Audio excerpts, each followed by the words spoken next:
Paul Dyer. Why all of my video feeds come on. My live broadcast comes on from Apple iHeart and iHeartTunes and all those broadcast channels. Welcome to Bridges Live. I'm Dr. Paul. We're here going to be talking about human trafficking, and the reason why I'm sound nervous because I'm not really nervous, but I'm so ecstatic to have my beautiful friends on and people on, Stacy Schaefer and Beth Lithy. Please talk about what you do, and then we'll get right into what human trafficking is, because it still doesn't get talked about. It still gets pushed under the ground. And so please, Beth, first. Sure.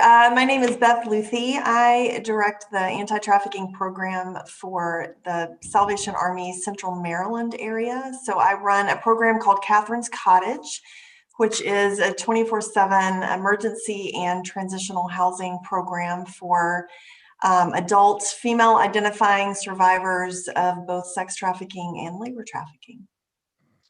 And Miss Stacy, please. So I'm Stacy Schaefer. I am from North Dakota, and here in North Dakota, I run an organization called 318 Project, where we really focus on spreading educational awareness on human trafficking, but also working with survivors, whether it is for emergency needs, or let's say they want to share their story in some capacity, or we're working on a public awareness campaign. We bring in survivor leaders because we really believe they're essential to this work. So that's a little bit about what we do. Well, thank you for coming on. And this month is a lot of whatever month it is, a Black History Month and all that stuff. But I really want to bring a light on to human trafficking. It's something that I'm quite passionate about. It's one of my soapboxes that I've been standing on for a number of years. But Beth, one of the things about human trafficking and labor trafficking is just what is some of the facts is people just don't know that is happening. I mean, let's go with that first. Sure. And even just to create a connection to Black History Month, I think it's important for people to know, particularly with sex trafficking, that women and girls of color are disproportionately affected. So it definitely is, an issue that we need to be aware of. And there are, a lot of reasons for that. And also, I think sometimes girls and women of color are not so quick to be labeled victims like white victims of human trafficking are. So, yeah, I mean, I don't know, Dr. Dyer, just to start with what human trafficking is, a lot of times I think we think of it as an issue out there somewhere, in another country, overseas. We hear about the way it affects people maybe outside of the United States, but it definitely is something right here in our backyards. And so, just to also to clarify, human trafficking is a crime that involves force, fraud, or coercion as a way to compel people to do either forced labor or commercial sex acts. And yeah, it's definitely something that happens, here in Baltimore, where I live, and in North Dakota, and in all areas of the U.S., both cities and rural areas. So. And in North Dakota, Stacy, the one thing we do know up there is that the Indian children, the Native Americans, they are disproportionately trafficked up there. You want to talk more about that up there? Yeah, that is definitely a trend that we see in North Dakota. And to try to combat that, we have specifically a group that works with the reservations to try to come up with a great response. So in North Dakota, we have something called navigators, and they're spread out throughout North Dakota. And they are kind of our point people that help when dealing with these cases of human trafficking. And we specifically have a tribal navigator so that they can help assist us with kind of building that bridge as well. Both between reservations and then off of reservations as well, what those services look like. So we recognize it, and we're definitely trying to do something about it.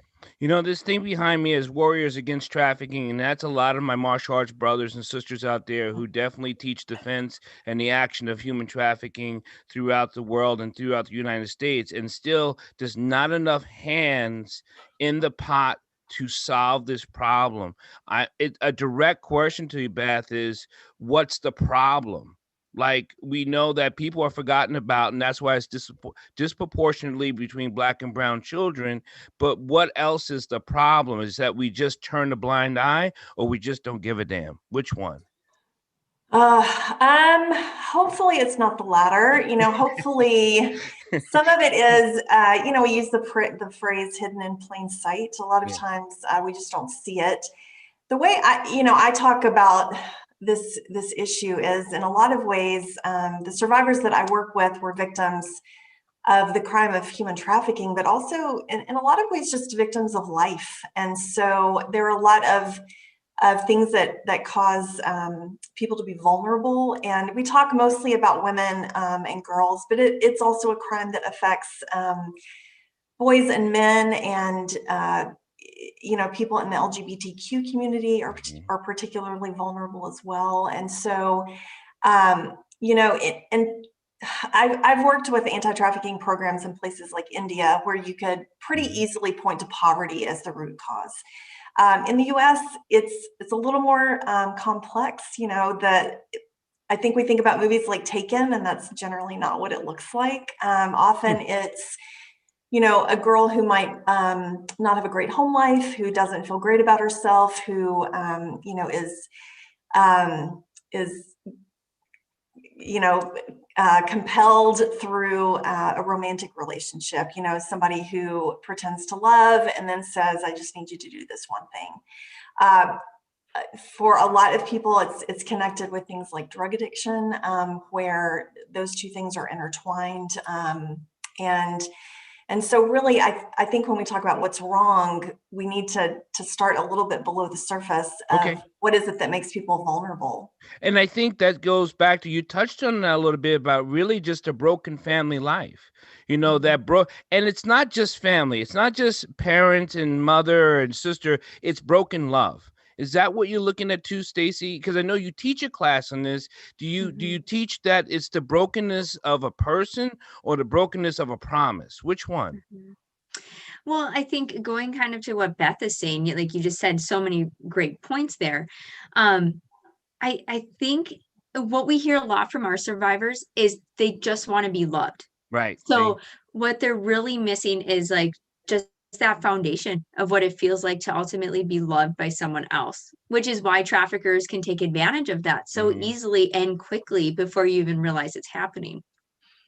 Well, yeah, I think too, looking at some of the systems that are broken that that survivors are coming out of, the foster care system is broken. And, I hear lots of stories of women who come through my door who are victims of a broken foster care system. Or, I think it's important to recognize a large number of girls and women affected by sex trafficking were first affected by sexual abuse or physical abuse or neglect at home. And so that sense of victimization began, way before any kind of crime that could be defined as trafficking happened. Go ahead. Sorry. No. And just to piggyback off of that, Beth, like when you look at labor trafficking, and I don't know what it looks like in your community, but we focus a lot on sex trafficking, but on the labor trafficking side, what we have actually found for us here is a lot of people have this misconception that we have people coming into our states illegally, when every single labor trafficking victim so far that we've worked with in North Dakota came in on a visa program and then was taken advantage of once they got here. So I think it's important to know too, like when we look at the visa side of things, there's over 100 different types of visas that we're looking at, and how could somebody use that system to their advantage as well? Right. I mean, we've had victims come to us through, federal law enforcement who came, as domestic help for diplomats who wound up being domestic servants who couldn't get out of that situation, and were in labor trafficking through, very legitimate sort of visa situations. So, yeah.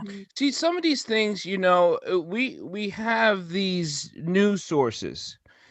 And I'm not going to point fingers all the news sources, but they're not doing their job either. I don't think so. When something like this is so diseased in our country, in the world, and it doesn't even get a blip on the news channel, that must drive you two ladies crazy, because for me it drives me nuts. I know it just does, because even the crimes that happens to women in the streets, and then the gang violence, and all those broken issues affect so much of the community, and none of it gets talked about. Well, I think it's kind of twofold too, because sometimes even when we are hearing about it on the news or social media, the way it is being discussed is not always the correct way, that then actually causes us more hardship for the individuals that are working in the field.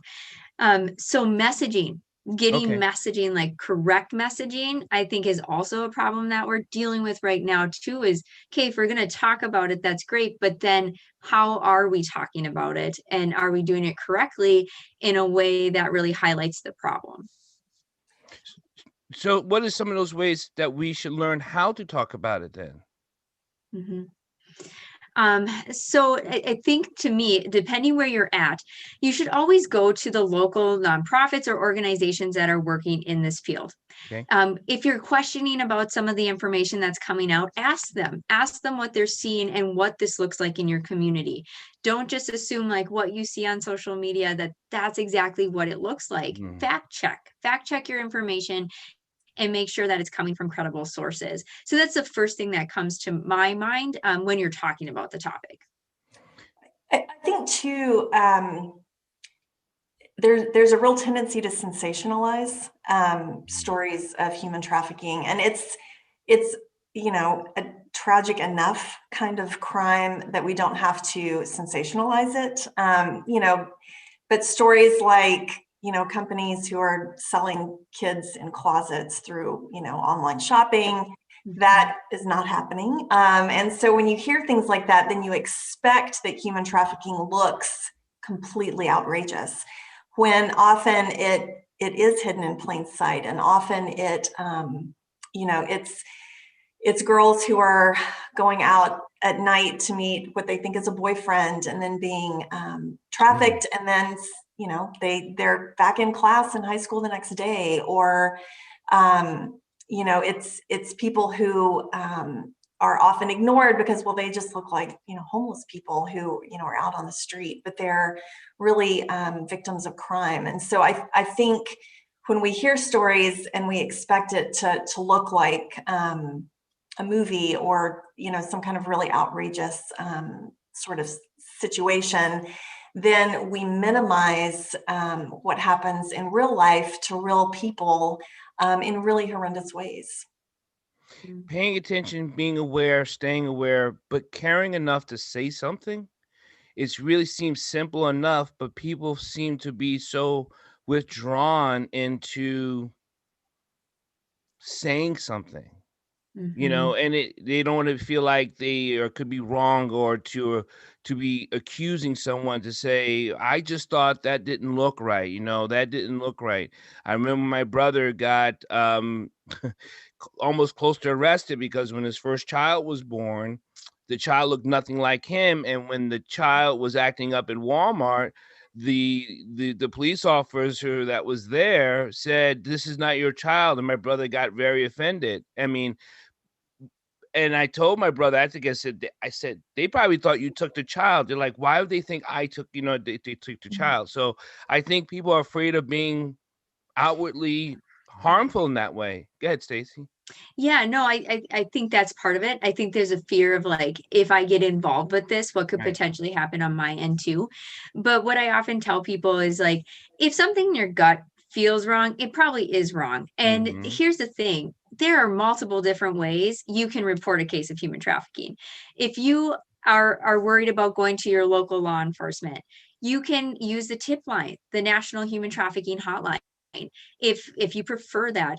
Like most states also have a state hotline. Some people are uncomfortable reporting through that as well.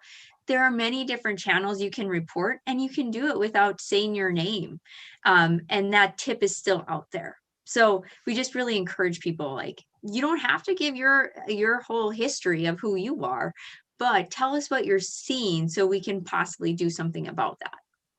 And just to support what Stacy said, that number is really easy to remember. That national hotline number is 888-3737-888. You can plug that into your phone. As far as labor trafficking, that's one of the things that I think is certainly hidden in plain sight. And there are numbers, and I don't have those memorized, but Department of Labor, Homeland Security has numbers that you can call. But, you know, chances are if you go into, there are certain areas of work that are a little more known for labor trafficking. You know, if you go in to get your nails done and nobody speaks English, and it seems like there's a lot of control happening and people are not really allowed to speak for themselves, and there aren't any, licenses up. Same thing, massage parlors, if there aren't state licenses up, that kind of thing. And like Stacy said, if there's sort of that gut reaction of this doesn't feel quite right, call one of those numbers and just say, I don't know for sure, but just wanted to report this, and let you guys, take it from there. Now let's get into the dirty, sad part about it. This is political, or is it not? Ooh, I mean, in fairness, there does seem to be a pretty bipartisan agreement that this is a crime that is not a good thing. There definitely is more of a spotlight on sex trafficking than labor trafficking. With the labor trafficking piece, when you get into things like T visas, which is a visa that allows a victim of human trafficking to stay in the U.S. while that crime is being investigated. Those things are definitely a little bit more affected by swings around immigration and ideas around immigration. But I do feel like there is pretty good bipartisan support around a lot of anti-trafficking laws and policies. And what are you finding up there, Stacy? Do you think it's do you think there's a political component in the neck of the woods in the Dakotas? I think one thing people agree on, and Beth already touched on it, is this is a crime. Like human trafficking, you're not going to be in favor of human trafficking. Or I guess I really haven't come into contact with someone who's like, yes, human trafficking, But what you do find is how do we handle the issue is where I really see a lot of politics coming into place there. How people think it looks versus how another group looks. Those areas is where I see a lot of conflict arising. And again, part of our job then is getting the right education out and pushing forward. And I know you have to leave pretty quick, Stacy, real quick. So what is some of those, without giving your personal view, what is some of the pushes that they are of how to handle it?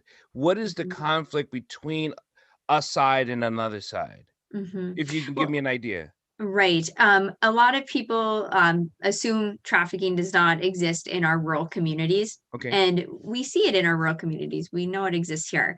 I think that labor trafficking piece is important, though, going back to what Beth said. It's not just people that are coming here that are random outsiders that are just showing up in our state. We had to have this hard realization this past year in our state that 80% of the survivors we've been working with are North Dakota residents. So it's time that we address it's here. It's not just those other people that are from other states or other countries that are being trafficked. So I think that's kind of our issue, is just getting people to see that it's a problem here. People will address that it's a problem, but that it's a problem here takes a whole nother step in this. So in order to even solve or start to solve what's going on. Please give your last word about the organization you started and give that plug, because I know you got to teach a class and I don't want to hold you up. Your kids be throwing erasers around the room, those nasty college kids. Or they'll be happy. You just never know, right? But yes, like I said earlier, I started a nonprofit called 318 Project from North Dakota. Our website is 318 aproject.org. Definitely check out what we're doing. We're doing a lot of virtual events. In fact, we have one coming up Sunday where we're going to be talking about talking with a former buyer. Just because we want people to understand all aspects of what this looks like. So we try to highlight this topic by inviting various different people from backgrounds to share what it looks like. So definitely follow us, and just thank you, Paul, for having me on here tonight. And it's been great, and I hope people are getting some good information. Thank you.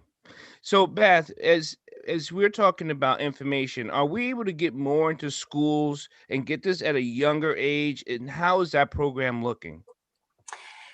I mean, that is a great point when you talk about sort of the political piece. Is there are some areas that are basically mandating this kind of education at different levels. Okay. And and some people are doing that sort of across districts.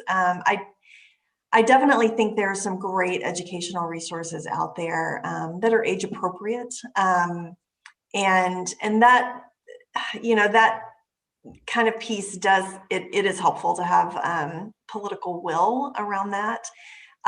So yeah, definitely, education for younger people to let them know, one, if a job seems too good to be true, it probably is too good to be true. Two, if somebody's forcing you to do something you don't want to do, that is not okay. That's illegal. And there are ways that you can seek out help.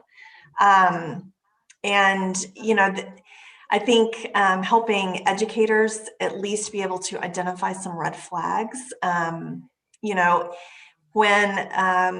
When somebody comes in your classroom and they've got multiple phones, they suddenly have their hair done and nails done, and there seems to be a lot of money sort of going into the way they look. Those can be red flags. And so maybe teaching teachers how to ask those questions in a way that at least enables somebody to reach out for help. So, when we teach teachers how to do anything, they seem very offended. Like, I have so much to do and I got to do this. And you're like, I know, but this is it. How do we get a hold of a teacher? And I'm not saying teachers don't care or people don't care. It just seems like another thing you're putting on them when this is part of all things. Right. I mean, in all fairness, teachers are completely overwhelmed, and we do put a lot on them. Wait till they have to start testing. They're going to watch. We're going to get teachers that are swabbing kids on their own. Watch. Right. Yeah. I mean, I think part of it is, we talk about this issue in ways that sometimes feels big, and finding those stories that help people connect it to, the kid in their classroom, and helping them understand it doesn't always look like it does in the movies. Sometimes it's the kid in the back of your room who, won't look you in the eye and is super shy and just needs help at home. So yeah. We need volunteers for so many things. To run our community in a life, we just need volunteers. How can we help you help your people? I mean, do you need do you need food? Do you need subs? I mean, where can we help you help them? Yeah, I mean, I think what Stacy was saying, in fairness, I know nonprofits always say this, but support, money to help put the resources together and hire the people to do the education. And then, yeah, I mean, volunteering looks a number of different ways depending on the organization. I run a house, and so we need people who can help garden and help mow the lawn, and also, people who want to come alongside and teach some skills. I do run a housing program, but I'm really passionate about the idea that we need to do more than just housing. If we're going to help people move toward a next step toward an independent life that looks different from what they were experiencing, they need a job. And we need some business owners who will raise their hand and say, yeah, I'll take a risk on somebody. I'll hire somebody who has a record. A lot of people have criminal records that are related to things that they were compelled to do that were illegal. And so, finding people who will say, I'll take a risk on somebody. It doesn't even have to be a volunteer. It can just be a business owner who says, I'll take a risk on somebody. That's sad to me to think that of a person who's been misused, who has developed a record because they were being misused, you would think, I'm thinking, how is that their fault?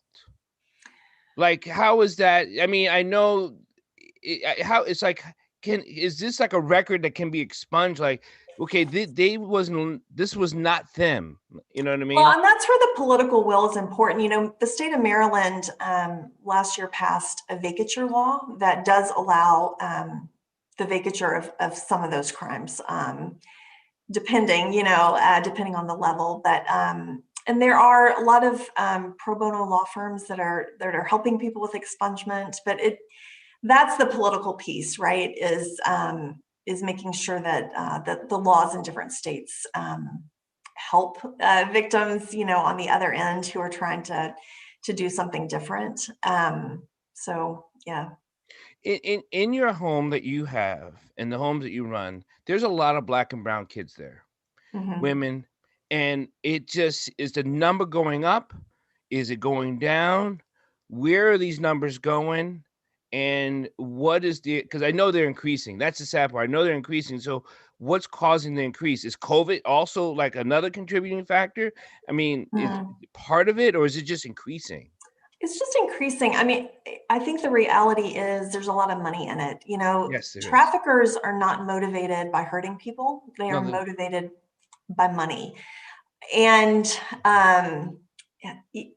until there are enough people who are prosecuted that it makes the risk less enticing, there will continue to be traffickers who do this.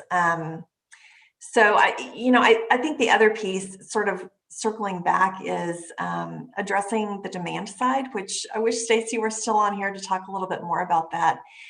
When you said, it's not their fault, there's still a real idea that particularly sexual exploitation is a victimless crime. And I think there's some cognitive dissonance in there, for buyers. They don't want to think that, well, this person is, being forced to do this. So there's this idea that, oh, well, she wants to do this, or whatever. And that is not generally the reality. The other piece is things like pornography.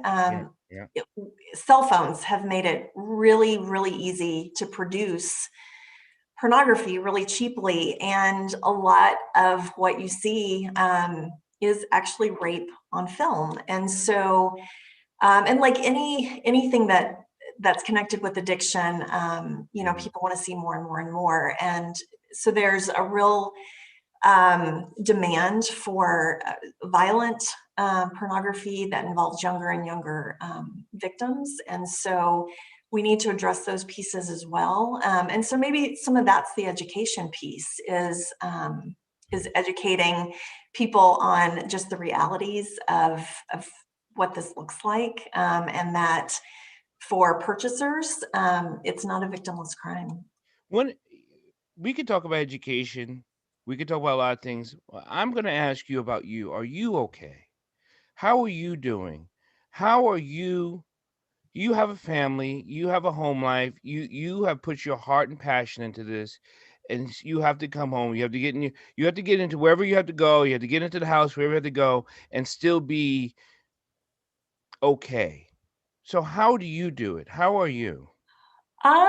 Yeah, I wouldn't say I do it well. Compassion fatigue is a very, very real thing. And especially, in a 24/7 program, there's always somebody with a need. So, I actually had a meeting with some staff today just to talk about how do we set better boundaries in terms of expectations, of when we're available, and who needs to answer those calls at different times. So I don't do it well, but I'm constantly aware that we need to figure out how set some boundaries as a program so that we are ultimately healthy and able to meet the needs. Well, if I could ever come in and help teach you guys the clearing meditation and clearing breathing, and there's some amazing techniques out there.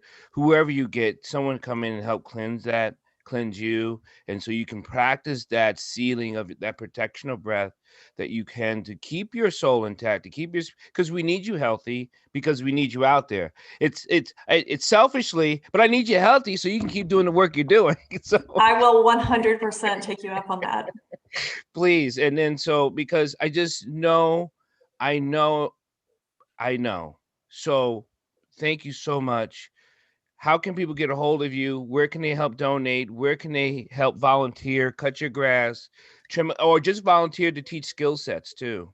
Sure. So Catherine's Cottage, you can find through the Salvation Army's website. So it's SA, like Salvation Army hyphen MD, Maryland. So SA-MD.org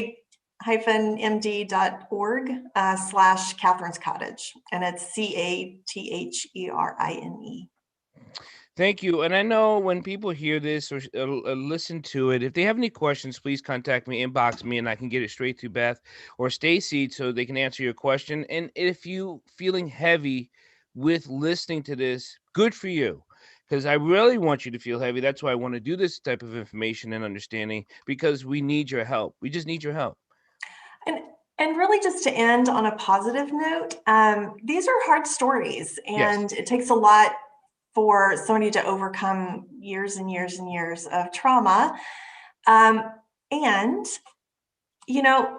I get to also see hope, and I see transformation, and I do see women who move through and onto something else. And so, I laugh sometimes and say that Catherine's Cottage is the program that nobody ever really leaves, because we still hear from former, residents, and even some who leave not on great terms, who then sort of pull things together and text and email and call and say, I want you to know I'm doing well. Here's a picture of my baby. We're doing well. And so those stories are not always easy, but there definitely is hope, and there definitely are women who are strong, resilient, and I don't use the word survivor loosely. No. You have to be really strong to be able to survive hard stuff, and there are plenty of, at least for me, I serve women, but men too, who are coming out of traumatic situations and finding a life on the other side of that. My radio show, podcast show is always open to you, Beth. I love getting information out there for people. I don't think we have enough good stuff, and this is still good, even though it seems heavy. This is still good stuff because it's information that you didn't know. So thank you so much. Many blessings to you, Beth. Thank you so much. Yeah, Have a thank you good so night. much. And everyone have a blessed evening. Please stay safe, stay masked up. Get out there, do the best you can, serve humanity, and stop serving yourself. And that's how I look at it.